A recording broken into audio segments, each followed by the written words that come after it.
Hello guys, இன்றைக்கி வந்து October 4ஆம் தேதிக்கான கரண்ட் அஃபேர்ஸ் தான் பார்க்க போகிறோம். ஸோ ஃபஸ்ட்டு எடுத்துட்டோம் அப்படின்னா கரூர் சம்பவம். ஸோ இந்த கரூர் சம்பவத்தில் பார்த்தீங்க அப்படின்னா சிறப்பு விசாரணை குழு அப்படிங்கிறத அமைச்சிருக்காங்க. யாருன்னா சென்னை ஹைகோர்ட். ஓகேவா? ஸோ ஆல்ரெடி வந்து இதை பற்றி விசாரிக்கிறதுக்காக தனிநபர் ஆணையம் அப்படிங்கிறது அருணா ஜெகதீசன் அவர்கள் தலைமையில் அமைக்கப்பட்டிருக்கும். ஓகேவா? ஸோ அது நமக்கு தெரியும். ஸோ இதுக்குன்னே ஒரு ஸ்பெஷலாக ஒரு இன்வெஸ்டிகேஷன் குரூப் அப்படிங்கிறத சென்னை ஹைகோர்ட் சார்பில் நியமனம் பண்ணியிருக்காங்க. அதோட தலைவர் யாரு அப்பாயிண்ட் பண்ணியிருக்காங்கன்னா ஐஜி அஸ்ரா கர்க். ஓகேவா? ஸோ அவரை தான் வந்து, அதாவது இன்ஸ்பெக்டர் ஜெனரல் இருக்கார் இல்லையா, அஸ்ரா கர்க், அவரை தான் வந்து இதுக்கு தலைவராக நியமனம் பண்ணியிருக்காங்க. ஓகே. ஸோ நெக்ஸ்ட் பார்த்தீங்க அப்படின்னா national commission for scheduled cost அப்படிங்கிறது NCSC அப்படிங்கிறத சொல்லுவாங்க. ஸோ இதை பற்றி தான் ஃபுல் டீட்டெயில் அப்படிங்கிறது பார்க்க போகிறோம். ஸோ இது எதனால் இந்த டாபிக் எடுத்தேன் அப்படின்னு பார்த்தீங்கன்னா, கரூர் சம்பவம் இருக்கு இல்லையா, ஸோ அதில் இறந்ததில் இந்த பழங்குடி இனத்தை பட்டியல் இனத்தை சேர்ந்தவங்க வந்து ஒரு 13 பேர் இருக்காங்க இறந்தவங்க. ஓகேவா? ஸோ அதனால என்ன பண்ணியிருக்காங்க அப்படின்னா national commission on schedule cost இருக்காங்க இல்லையா, ஸோ சென்ட்ரல் லெவல்லேருந்து அவங்கள சேர்ந்த ஒரு குழு அப்படிங்கிறத ஆய்வு பண்ணுறதுக்காக நம்ம கரூருக்கு வராங்க. ஸோ அது வந்து இருந்துச்சு, அதனால அது ரிலேட்டடாக ஸோ இந்த பாயிண்ட் பார்த்துடலாம், இதை டீட்டெயிலாக பார்த்துடலான்னு இதை எடுத்தேன். ஓகே. இப்போ national commission on schedule cost அப்படின்னு எடுத்துட்டிங்கன்னா இது வந்து ஒரு கான்ஸ்டியூஷனல் பாடி. ஸோ நமக்கு தெரியும் கான்ஸ்டியூஷனல் பாடி அப்படிங்கிறத எப்போ சொல்லுவோம் அப்படின்னா, ஒரு விஷயத்துக்கு வந்து ஆர்டிக்கல் அப்படிங்கிறது இருந்துச்சு அப்படின்னா அது அரசியல் அமைப்பு சார்ந்த அமைப்பு அப்படின்னு சொல்லுவோம். ஓகேவா? ஸோ ஆல்ரெடி இதை நான் நிறைய டைம் எக்ஸ்பிளைன் பண்ணியிருப்பேன். அப்போது இதுக்குன்னு சொல்லி ஆர்டிக்கல் இருக்குது. என்னன்னு பார்த்தீங்கன்னா ஆர்டிக்கல் 338 தான் national commission on schedule cost அப்படிங்கிறத சொல்லும். தாழ்த்தப்பட்டோருக்கான தேசிய ஆணையம் அப்படிங்கிறது. ஸோ ஆர்டிக்கல் 338, அதனால தான் இதை நம்ம கான்ஸ்டியூஷனல் பாடின்னு சொல்கிறோம். ஓகே. இதில் வந்து 65th கான்ஸ்டியூஷனல் அமெண்ட்மெண்ட் ஆக்ட் 1990 என்ன சொல்லுது அப்படின்னு பார்த்தீங்கன்னா, ஆர்டிக்கல் 338 ஒரு சிறு திருத்தம் அப்படிங்கிறத பண்ணியிருக்கோம். ஏன்னா இதை ஃபஸ்ட்டு அமைக்கிறப்ப ஒரே ஒரு உறுப்பினர் அப்படின்னு சொல்லி அமைச்சிருப்பாங்க. பட் இதில் இந்த 65th கான்ஸ்டியூஷனல் அமெண்ட்மெண்ட் ஆக்டில் அந்த ஒரு உறுப்பினர் அப்படிங்கிற முறையை மாற்றி நிறைய உறுப்பினர்கள் இருக்கிற ஒரு அமைப்பாக இந்த NCSC அப்படிங்கிறத நிறுவியிருப்பாங்க. ஓகேவா? ஸோ இதுதான் இந்த 65th கான்ஸ்டியூஷனல் அமெண்ட்மெண்ட் ஆக்ட் 1990 பண்ணின ஒரு திருத்தம். அடுத்தது 89th constitutional amendment act 2003. So இது வந்து ரொம்ப ரொம்ப ரொம்ப இம்பார்ட்டண்டான ஒரு அமெண்ட்மெண்ட்டு. 89வது சட்ட திருத்தம் 2003 பண்ணது. ஏன்னு பார்த்தீங்க அப்படின்னா இந்த national commission on schedule cost அப்படின்னு இருக்கிறத பிரிக்கிறாங்க. ஸோ பைஃபர்கேட் பண்ணுறாங்க. எப்படி பிரிக்கிறாங்க அப்படின்னா national commission on schedule cost, national commission on schedule tribes அப்படின்னு சொல்லி 2 தேசிய ஆணையங்களாக பிரிக்கப்படுது. ஸோ இது பிரித்ததுக்கு அப்புறமா எப்போலேருந்து இது நடைமுறைக்கு வருதுன்னு பார்த்தீங்கன்னா 2004 இருந்து இது ஒரு 2 அமைப்பாக வந்து நடைமுறைக்கு வந்திருக்கும். ஓகே.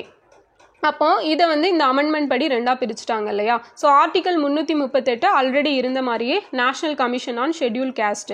ஸோ இந்த நேஷனல் கமிஷன் ஆன் ஷெட்யூல் ட்ரைபுக்குன்னு சொல்லி ஒரு தனி அமெண்ட்மெண்ட் ஆர்டிக்கல் வேணும் இல்லையா, அதனால இதில் சப்கிளாஸ் A அப்படிங்கிறத இன்க்ளூட் பண்ணுறாங்க. ஸோ 338 கேபிட்டல் A போடணும்.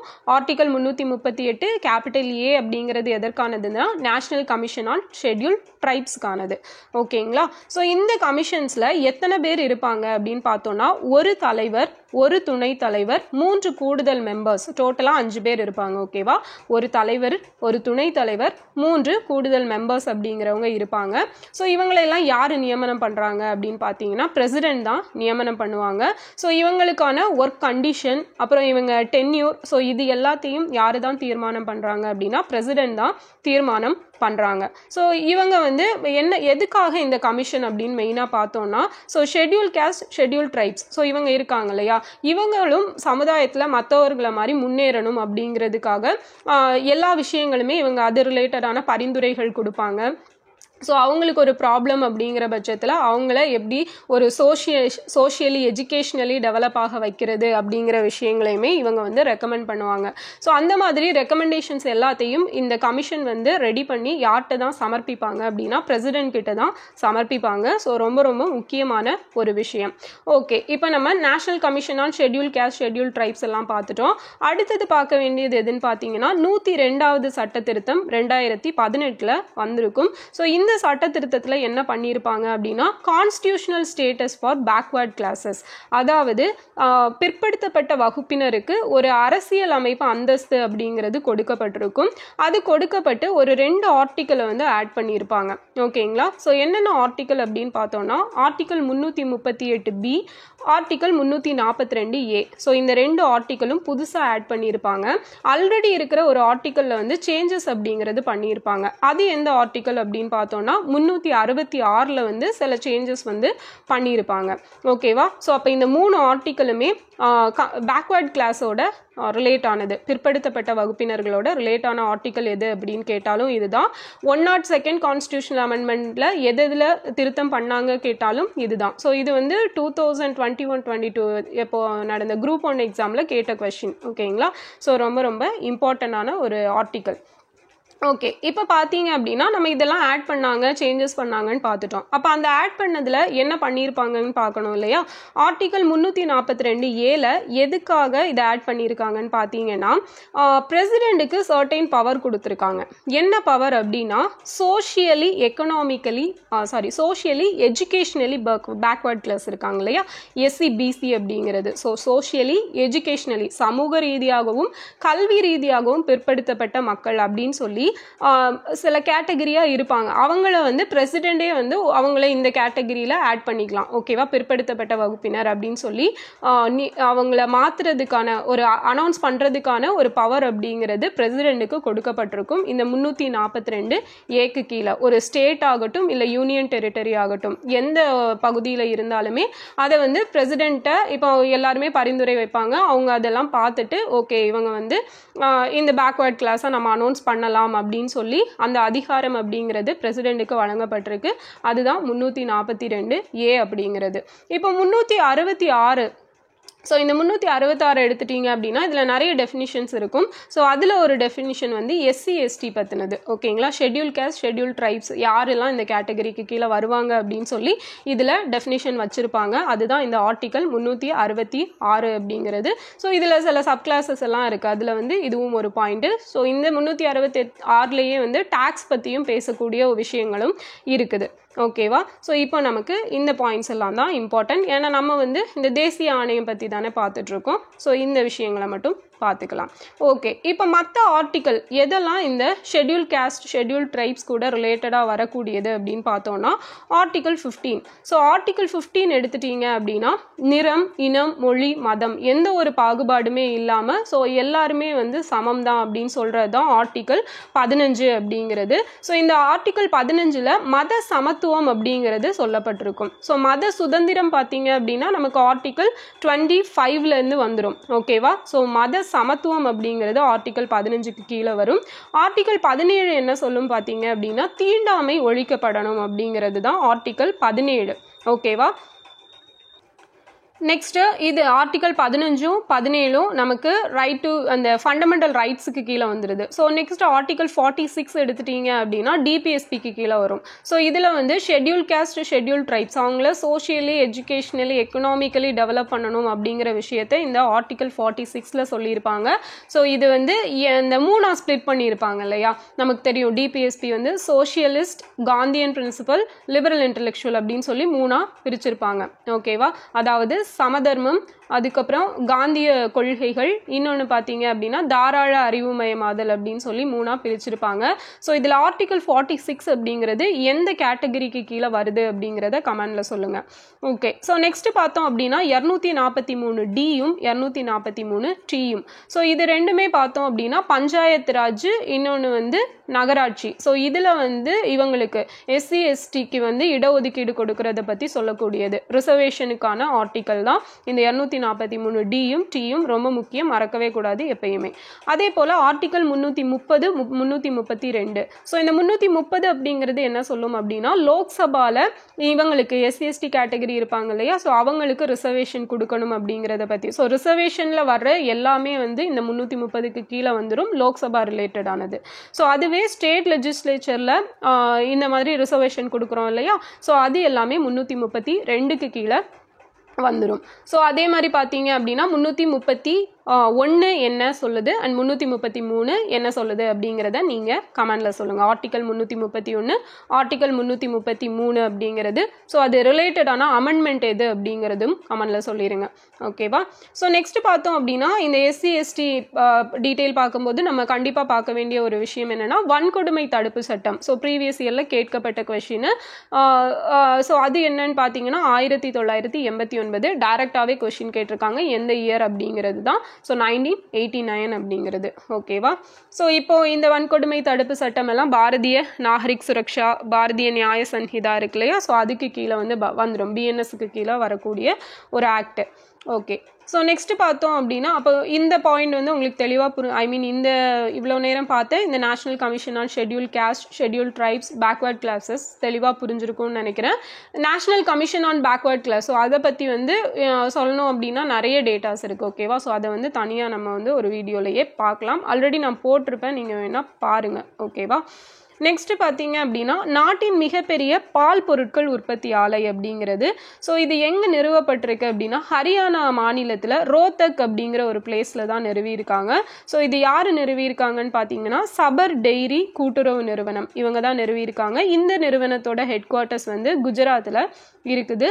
ஸோ அமித்ஷா அவர்கள் இந்த மீட்டிங்கில் போய் பேசுகிறப்ப அந்த உற்பத்தி ஆலை ஓப்பன் பண்ணி வைக்கிறதுல போய் பேசப்ப என்ன சொல்லியிருப்பாருன்னா நாட்டோட பால்வளத்துறையில் 70% அப்படிங்கிறது வளர்ச்சி பெற்றிருக்கு ஒரு கடந்த 10 ஆண்டுகளில். அதே மாதிரி பார்த்தோம் அப்படின்னா நம்ம வேர்ல்டு லெவலில் பால் உற்பத்தியில் இப்போ முன்னணி நாடாக மாறிட்டோம் அப்படிங்கிற மாதிரி ஒரு டேட்டாவும் சொல்லியிருக்காரு. ஓகே. ஸோ நெக்ஸ்ட் பார்த்தீங்க அப்படின்னா Modi's child marriage free India campaign அப்படிங்கிறது. ஸோ குழந்தை திருமணம் இல்லாத ஒரு இந்தியா, இந்த கேம்பெயினை மோடி அவர்கள் எப்போ ஸ்டார்ட் பண்ணி வச்சுருப்பாங்கன்னா ஆகஸ்ட் 2024 ஸ்டார்ட் பண்ணி வச்சுருப்பாங்க. ஸோ இதில் இப்போ ஒரு ஆய்வு அப்படிங்கிறது பண்ணியிருக்காங்க. 0 சைல்டு மேரேஜ் ரெஜிஸ்டர்ட், ஒரு லாஸ்ட் 2 இயர்ஸாக கண்டினியூஸாக எந்த ஒரு சைல்டு மேரேஜுமே ரெஜிஸ்டர் ஆகாத ஒரு பிளேஸ் எதுன்னு பார்த்தீங்கன்னா பாலோடு. ஓகேவா? பாலோடு எங்கே இருக்குன்னா சத்தீஸ்கரில் இருக்குது. இது ரொம்ப இம்பார்ட்டண்டான ஒரு விஷயம்தான். உங்களுக்கான கொஸ்டின் பார்த்தீங்கன்னா நம்ம தமிழ்நாட்டில் இந்த மாதிரி 0 மகப்பேறு விகிதம் அப்படிங்கிறது எந்த மாவட்டத்தில் காணப்படுது? ஓகேவா? லாஸ்ட் இயர்லலாம் ரொம்பவே அந்த டிஸ்ட்ரிக்ட் பற்றி பேசிகிட்டு இருந்திருப்பாங்க. ஸோ 0 மகப்பேறு இறப்பு விகிதம் காணப்படக்கூடிய மாவட்டம் எது அப்படிங்கிறது சொல்லுங்கள்.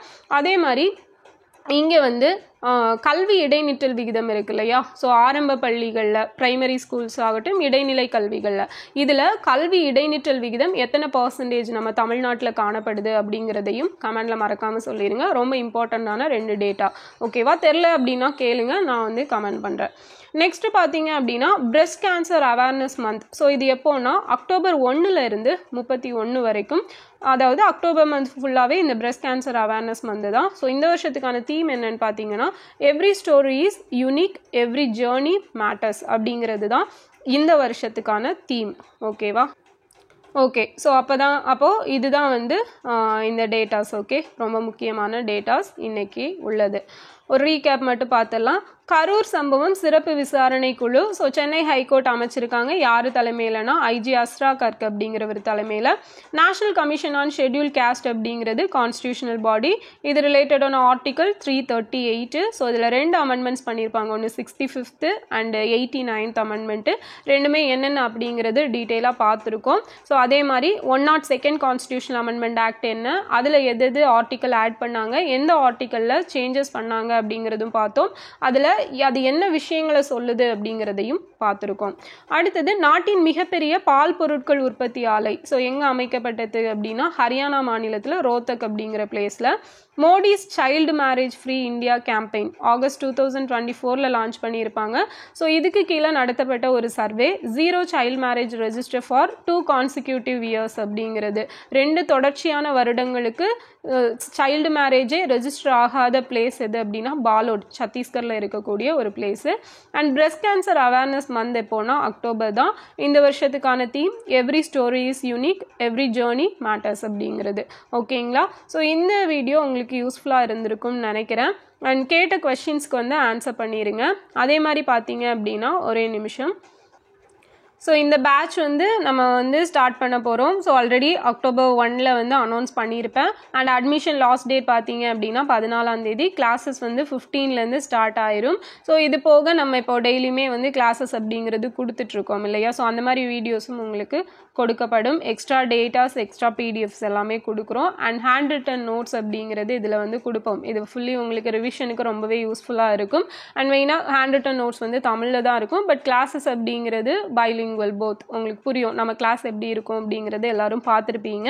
ஸோ அந்த மாதிரி தான் இருக்கும். ஸோ டெமோ கிளாஸ் அப்படிங்கிறதையுமே நேற்று போட்டு அப்லோட் பண்ணியிருக்கேன். ஸோ பாருங்கள்.